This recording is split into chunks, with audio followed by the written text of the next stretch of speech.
अरे दीवानो इन्हें पहचानो, कहाँ से आए कौन है ये है डॉन, ये है डॉन, ये है डॉन डॉन डॉन। देखिए नमस्कार दोस्तों, आज मैं आपके सामने उपस्थित हुआ हूं अंडरवर्ल्ड डॉन के बारे में बताने के लिए। देखिए इंडिया का पहला एनकाउंटर, मुंबई का पहला एनकाउंटर जो हुआ था उसके बारे में मैं बताने जा रहा हूं, और उसके अलावा मैं सारी जानकारी से मैं आपको अवगत कराऊंगा। कहां की? मुंबई के अंडरवर्ल्ड डॉन की। देखिए मुंबई का पहला अंडरवर्ल्ड डॉन कौन कहलाता है? मुंबई का पहला अंडरवर्ल्ड डॉन जो कहलाते हैं उनका नाम था करीम लाला। अब ये करीम लाला ये पहले अंडरवर्ल्ड डॉन थे। दाऊद इब्राहिम पहले अंडरवर्ल्ड डॉन नहीं थे, करीम लाला पहले अंडरवर्ल्ड डॉन थे, ना कि हाजी मस्तान भी नहीं थे। करीम लाला ये कहां पैदा हुए? देखिए ये करीम लाला जो है अफगानिस्तान में पैदा हुए। कहां पैदा हुए? अफगानिस्तान में। अफगानिस्तान के एक बहुत ही शाही परिवार में इनका जन्म होता है। किसका? करीम लाला का। शाही परिवार में। और शाही परिवार में जाहिर सी बात है, जब शाही परिवार में जन्म होगा तो जाहिर सी बात है कि उनके पास जो है अपार संपत्ति होगी, पैसे की कोई कमी होगी नहीं। पैसे की इसके पास कोई कमी नहीं थी, लेकिन ये पेशावर के जरिए सन 1940, कब? सन 1940 को ये अफगानिस्तान से पेशावर के जरिए कहां आया? मुंबई आता है। पहले मुंबई का नाम क्या था? बॉम्बे।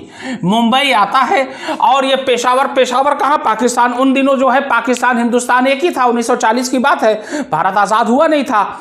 1940 में ये मुंबई आता है और मुंबई में जो है ये अपना व्यापार करना चाहता है, लेकिन इसकी एक सोच रहती है कम समय में ज्यादा से ज्यादा पैसा अर्जित करना और एक छत्र साम्राज्य स्थापित करना।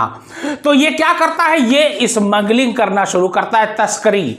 ये तस्करी करना शुरू करता है। स्मगलिंग का मतलब होता है कि अवैध रूप से धंधा, जो कानूनी नहीं कहा जा सकता, जो लीगल नहीं कहा जा सकता, जो अवैध रूप से जो धंधे होते हैं उन्हीं को स्मगलिंग कहते हैं। अब वो चाहे कोई भी धंधा हो, सोना चांदी, चरस गांजा, चाहे वो जुए खाने हो, शराब के अड्डे हो।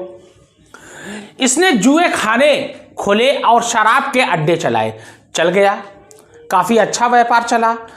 उसके बाद ये लोगों को उधार देना शुरू किया ब्याज पे, और उधार जो देना शुरू किया उसमें भी जो है इसको काफी मुनाफा होने लगा, और धीरे धीरे करके करीम लाला जो है क्या बन गया? ये मुंबई का अंडरवर्ल्ड डॉन बन गया।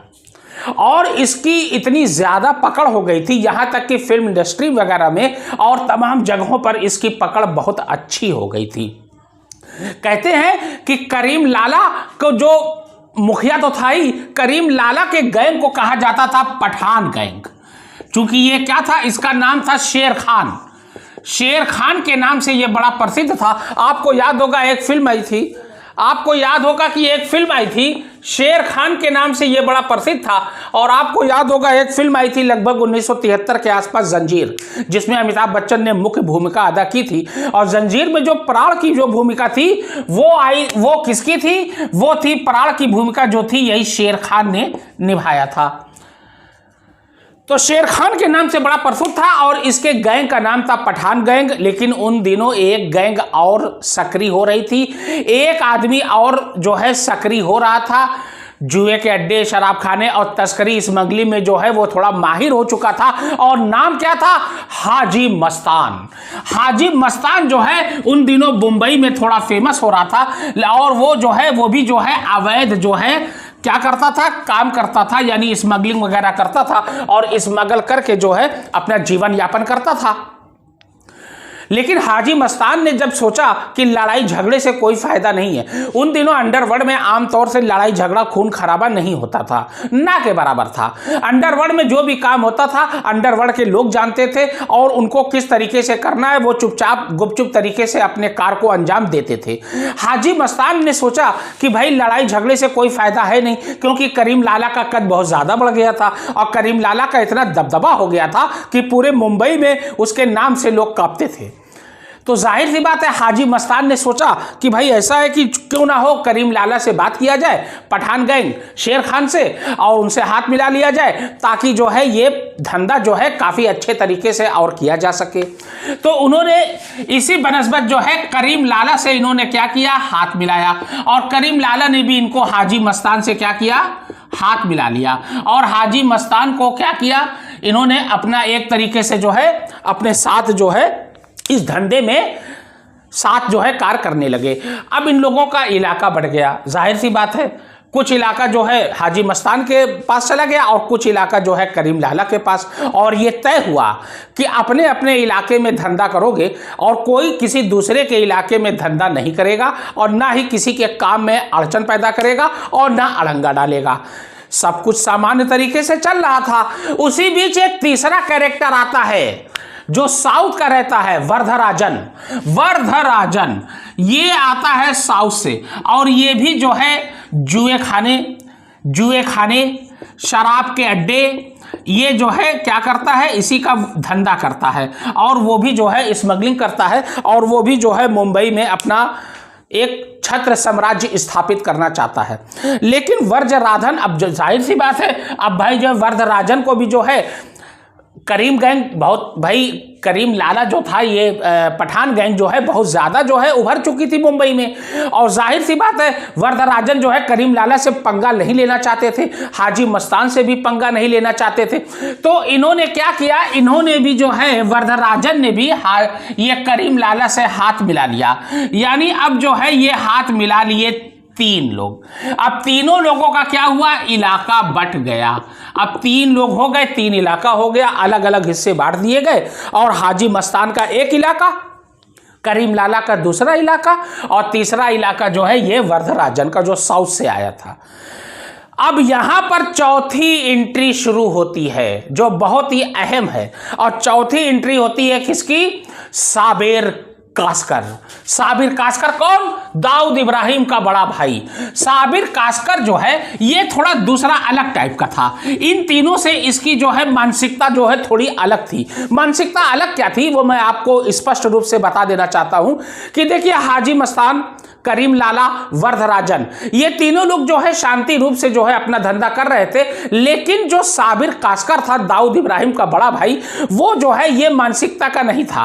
वो जो है सोचता था लड़ाई झगड़े से और खून खराबा करके अपना मुंबई में एक छत्र साम्राज्य स्थापित किया जाए। इस वजह से करीम लाला से क्या हुआ, करीम लाला से जो है यानी दाऊद इब्राहिम की क्या हुई, दुश्मनी हो गई।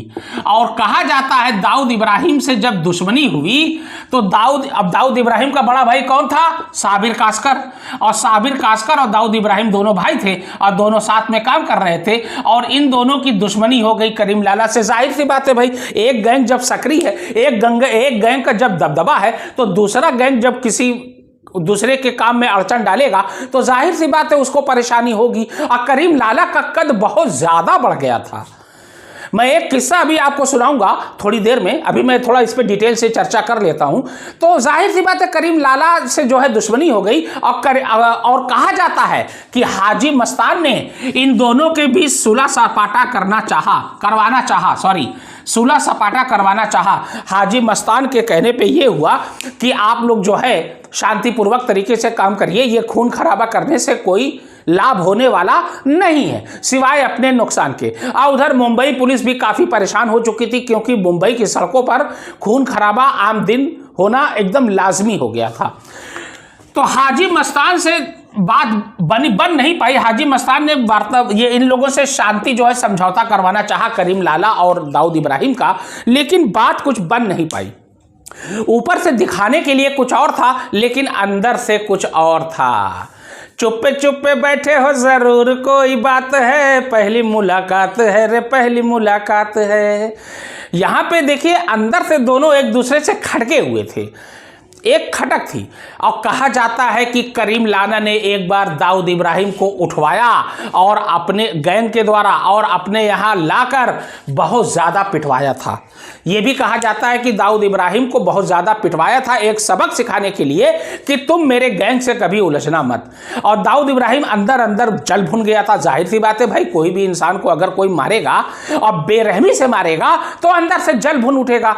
मैं करीम लाला के देखिए धाउस की बात कर रहा हूं, करीम लाला के जो है डोमिनेंट की बात कर रहा हूं। देखिए एक बार का ऐसा माना जाता है कि हेलेन का आप नाम सुने होंगे, जो सलमान खान की सौतेली माँ है और सलीम खान की पत्नी है दूसरी। हेलेन जो है फिल्म में बहुत सक्रिय भूमिका अदा करती थी और खासकर जो है डांस वगैरह करने में तो माहिर थी। महबूबा महबूबा महबूबा महबूबा, गुलशन में गुल खिलते हैं जब सेहरा में मिलते हैं मैं और तू। तो वही हेलेन जो इस गाने पे डांस किया था। हेलेन का जो है एक जानने वाला जो है पैसा मार लिया था, हड़प लिया था, और वो पैसा दे नहीं रहा था। जाहिर सी बात है, हड़प लिया, देगा नहीं, मार लिया था। हेलेन बड़ा परेशान थी, बहुत हाथ पैर मारा, लेकिन हेलेन का पैसा जो है उसने वापस नहीं किया। वो भी थोड़ा दबदबे वाला था। तो हेलेन बड़ा परेशान थी, तो दिलीप कुमार ने एक बार पत्र लिखा, किसको? करीम लाला को, पठान गैंग के सरगना मालिक डॉन करीम लाला शेर खान को, कि भाई ऐसी ऐसी बात है, हेलेन का पैसा एक लोगों ने मार लिया। और कहा जाता है कि अगले दिन हेलेन का पैसा उसने वापस कर दिया। और किसने दिलवाया? करीम लाला ने। यह दबदबा था करीम लाला का पूरे फिल्म इंडस्ट्री में, पूरे मुंबई में उस समय। अब तो मैं बात कर रहा हूं, देखिए, अब चूंकि करीम लाला, दाऊद इब्राहिम और ये क्या कहते हैं हाजी मस्तान और वरदराजन, और दाऊद इब्राहिम तो थोड़ा अलग अपनी पहचान बनाना चाहता था। वो तो उसकी एक मंशा थी कि मैं मुंबई के पूरे मुंबई पे जो है राज करूं।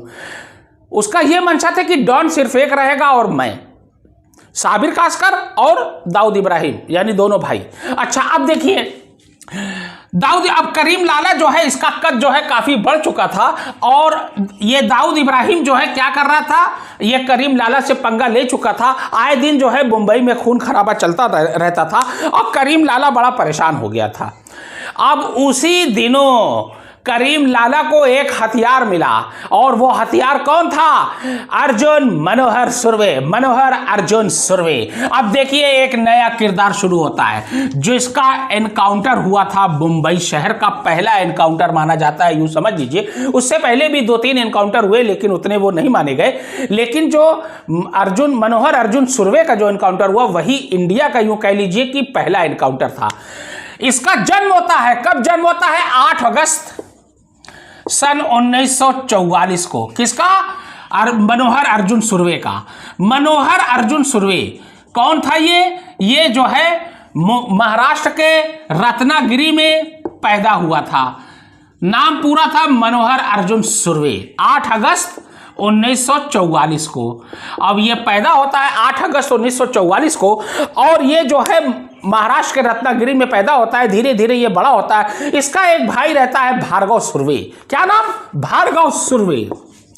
भार्गव सुर्वे जो है और ये मनोहर सुर्वे, दोनों की मानसिकता अलग रहती है। मनोहर सुर्वे पढ़ने में बहुत तेज रहता है, बहुत ही जिज्ञासु, क्यूरियोसिटी जिसको कहा जाता है, पढ़ने में वो था। मोस्ट इंटेलिजेंट बॉय जो था इन दी क्लास ये मनोहर सुर्वे था। और भार्गव सुर्वे का मन जो है पढ़ाई में नहीं लगता था, वो अपराध की दुनिया में जाना चाहता था। तो ये क्या हुआ कि ये रत्नागिरी से कहाँ आया? रत्नागिरी से ये आ गए कहाँ? मुंबई। अब मुंबई में कहां पर रहने लगे? ये अपने ताया और ताई के यहां रहने लगे, और वहीं पे कीर्ति कॉलेज। कौन सा कॉलेज? कीर्ति कॉलेज में इसने बीए में दाखिला ले लिया। किसमें ले लिया? बीए में। अब बीए में दाखिला लिया, और बीए में इसने 76% हासिल किया। 76% उस समय हासिल करना बहुत बड़ी बात है, जबकि हाई स्कूल इंटर में लोग फर्स्ट डिवीजन यानी 60 या 65%, एक आध दो लोग पूरे स्कूल में या पूरे मोहल्ले में या पूरे एरिया में पाते थे उस समय। फर्स्ट डिवीजन, सेकंड डिवीजन पाना बड़ा मुश्किल था, फर्स्ट डिवीजन तो बहुत दूर की बात थी। और उस समय जो कि पूरे स्कूल, पूरे क्लास में फर्स्ट डिवीजन यानी 65, 60, 67, 80, 70% पाना बहुत मुश्किल था। उस समय उसने बीए में 76% निकाला था। अब यहीं से आप अंदाजा लगा लीजिए कितना होनहार था वो। लेकिन चूंकि भार्गव सुर्वे अपराध की दुनिया में कदम रख चुका था, वो लोगों से जो है हफ्ता वसूली करता था, जुए खाने चलाता था, और जाहिर सी बात है जब इस तरीके का काम करोगे तो आपके दोस्त कम दुश्मन ज्यादा होंगे। भार्गव सुर्वे के दुश्मन ज्यादा हो गए, और एक बार कहा जाता है कि 10-12 लोगों का पूरी टीम जो है भार्गव सुर्वे पर हमला कर देती है, और भार्गव सुर्वे को बहुत बुरी तरीके से जो है पीटती है। और जब ये मनोहर सुर्वे देखता है तो उससे रहा नहीं जाता, क्योंकि भार्गव सुर्वे जो है मनोहर सुर्वे का सौतेला भाई था। तो वो जो है वो भी जो है कूद पड़ता है, मारपीट होती है और उसी दौरान भार्गव सुर्वे चाकू निकालता है और एक लोग का मर्डर कर देता है। और ये मर्डर का इल्जाम चला जाता है दोनों भाई पे। किस पे? मनोहर सुर्वे और भार्गव सुर्वे पे।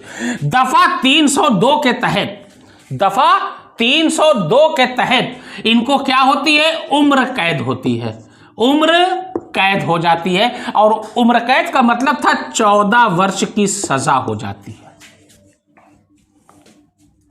14 वर्ष की सजा हो जाती है। और ये जो है यरवड़ा जेल में रहता है और रत्नागिरी जेल में रहता है। वहां पे जेलर भी इनसे बड़ा परेशान हो जाता है और धीरे धीरे जेल के अंदर जो है वो एक गैंग बना लेता है। वहां पर उसकी मुलाकात होती है किससे?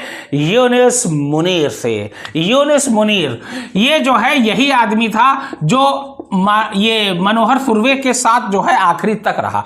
यूनुस मुनीर और ये लगभग 9 साल की सजा जब ये जेल से काट लेता है तो 9वें वर्ष ये क्या होता है? जेल से भाग जाता है। और जेल से भागकर ये कहां पहुंचता है? मुंबई।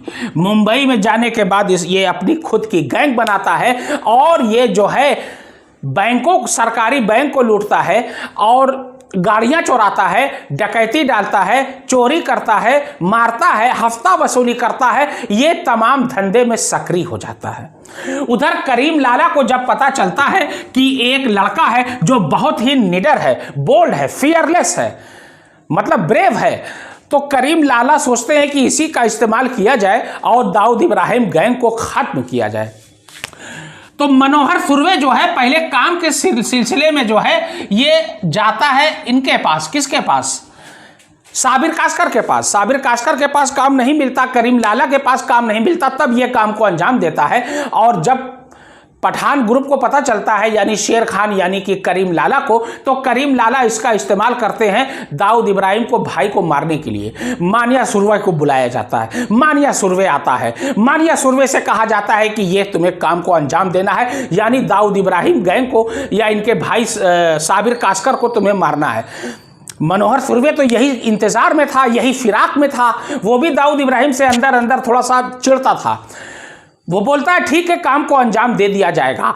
अब देखिए यहीं पर साबिर कासकर ये जो है अक्सर जो है कहां जाया करता है था? सिद्धि विनायक मंदिर के पास एक जगह थी, सिद्धि विनायक मंदिर, मुंबई के सिद्धि विनायक मंदिर के पास एक जगह थी, वहां पर ये अक्सर आया जाया करता था। और वहीं के नजदीक एक पेट्रोल पंप था और पेट्रोल पंप पर ये क्या करता था? अक्सर जो है अपनी गाड़ी में तेल भरवाता था। एक रेकी से पता चला, रेकी मतलब मुखबिर, एक मुखबिर से पता चलता है कि साबिर कासकर यहां पर आने वाला है। 2 गाड़ियां भर के मनोहर सुर्वे तब तक उसका नाम बदल के क्या हो गया था? मानिया सुर्वे। मानिया सुर्वे और उसके आदमी फिराक में रहते हैं कि कब साबिर कासकर आएगा और उसको जो है मारा जाएगा। और तभी गाड़ी आती है रात में।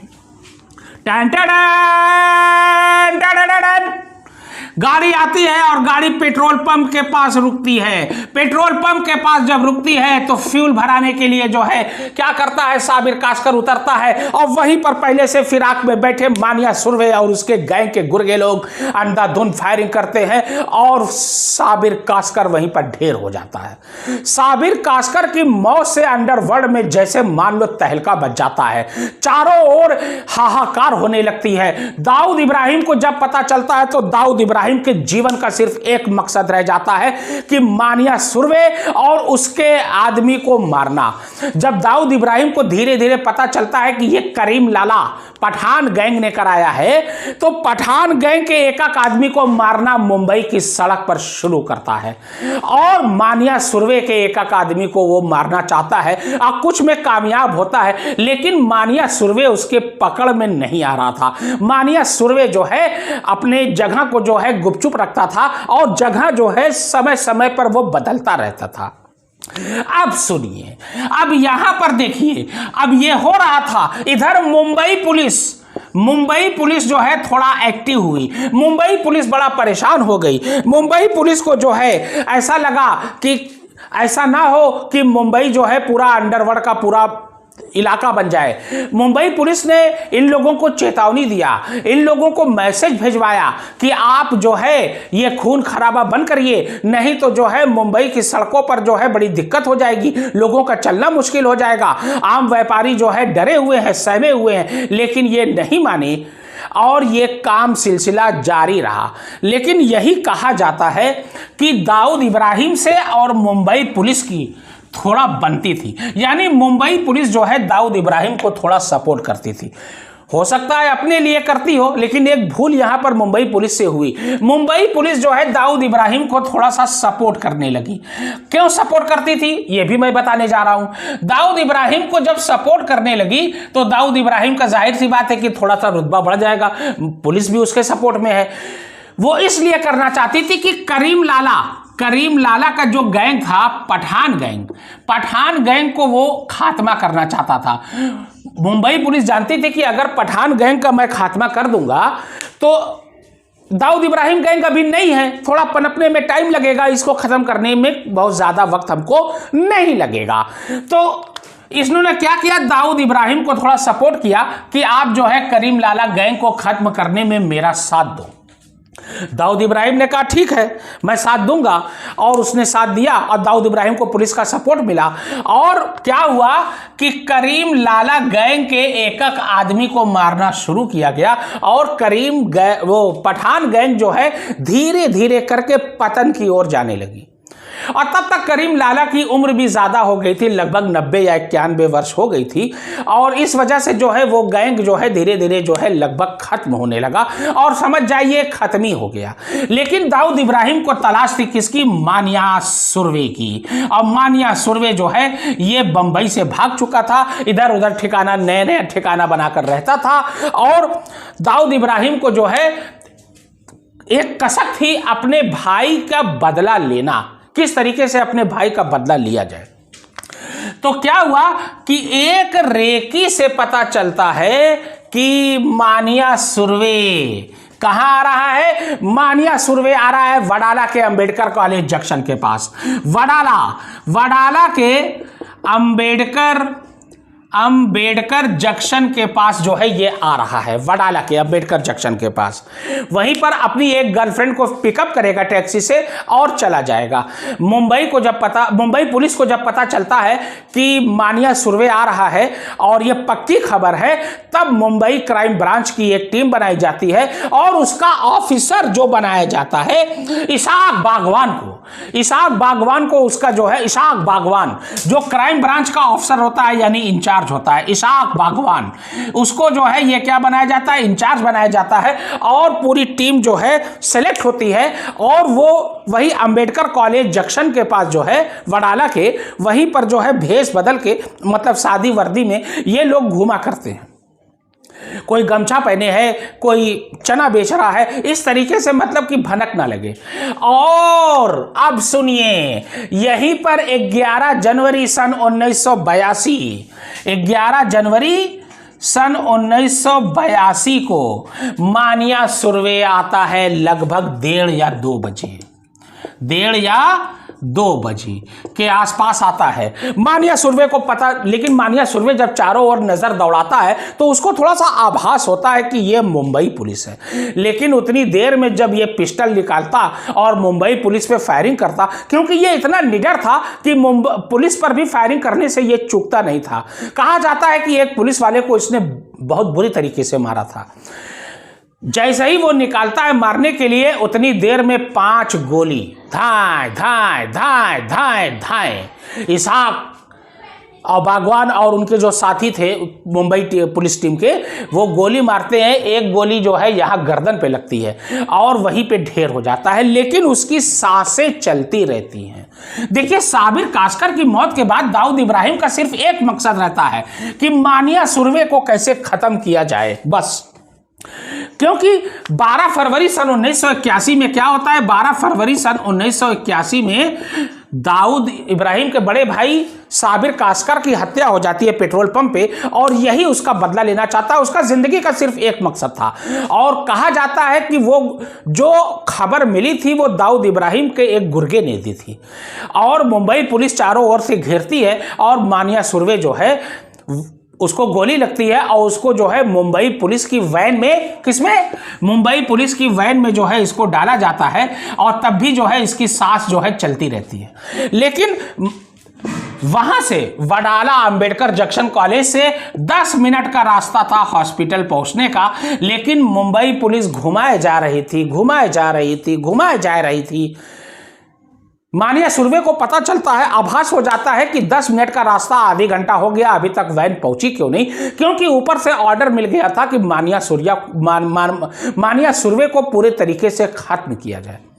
और जब कहा जाता है कि मानिया सुर्वे को अस्पताल ले जाने का मकसद पुलिस का कतई नहीं था, उसको मारना मेन मकसद था। और जब उसकी अंतिम सांसें समाप्त होती है तब जाके उसको हॉस्पिटल के पास गाड़ी रोकी जाती है। अब मुंबई पुलिस सोचती है कि अब यहीं से किस्सा खत्म होगा, लेकिन दाऊद इब्राहिम के मंशा को वो भाप नहीं पाती, यही सबसे बड़ी भूल होती है। और दाऊद इब्राहिम मुंबई में 11 जगह सीरियल ब्लास्ट करता है और वो भाग जाता है विदेश। वो पहले ही से विदेश में सक्रिय गैंगों से जो है वो अपना संपर्क साध चुका था और ये किसी को पता नहीं था, कानो कान भनक नहीं थी। और दाऊद इब्राहिम चला जाता है बाहर और यहाँ मुंबई में जो है सीरियल ब्लास्ट होता है, हजारों लोग मारे जाते हैं, हजारों बेगुनाह मारे जाते हैं। और तब से लेके अब तक मुंबई पुलिस को इंडिया का मोस्ट वांटेड अगर कोई अपराधी कहलाता है तो वो है दाऊद इब्राहिम। और दाऊद इब्राहिम की जो है क्या है, ये भारत जो है इसको पाना चाहता है, लेकिन भारत की अभी इसको पाने की जो हसरत है वो नाकाम ही है। अब आगे देखते हैं कि कहाँ तक इसमें सफल हो पाती है, ये तो भविष्य के गर्त में है। मेरी वीडियो कैसी लगी प्लीज़ दोस्तों लाइक करिए, सब्सक्राइब करिए, प्लीज़। तब तक शब्बा खैर, शुभ रात्रि, जय हिंद।